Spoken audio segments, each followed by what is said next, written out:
Corporation ഇലക്ഷന് നിൽക്കാൻ വിസമ്മതിച്ചപ്പോ ായിട്ട് എന്നെ പ്രേരിപ്പിച്ച ഒരു ഘടകം എന്ന് പറയുന്നത് മേയറാക്കാം എന്നുള്ള ഒരു ഉറപ്പുണ്ടായിരുന്നു. അത് അങ്ങനെയൊക്കെ വെറും കൗൺസിലറായിട്ടല്ല നിർത്തുന്നത്, മേയർ സ്ഥാനാർത്ഥിയായിട്ടാണ് നിർത്തുന്നത് എന്ന് പറഞ്ഞിരുന്നത് കൊണ്ടാണ് ഞാൻ നിൽക്കാൻ തന്നെ തയ്യാറായത്. അത് ഞാൻ ആ ഇന്റർവ്യൂവിൽ പറഞ്ഞിട്ടുണ്ട്. തെരഞ്ഞെടുപ്പ് നടക്കുന്ന ശ്രീകല ചേച്ചിക്ക് ഇതുവരെ BJP-ക്കാരെ മനസ്സിലായില്ല എന്ന് തോന്നുന്നു.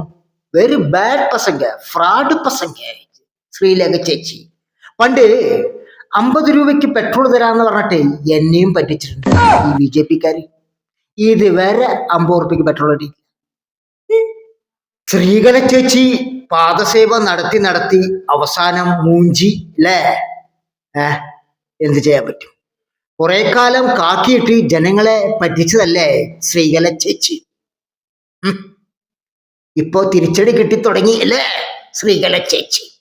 എന്ത് ചെയ്യാൻ പറ്റും? അനുഭവിക്കുക. BJP-ക്കാരെ നമ്പുനാൾ ഊമ്പിനെ എന്നൊരു പഴഞ്ചൊല്ലുണ്ട്. അത് യാഥാർത്ഥ്യമായി.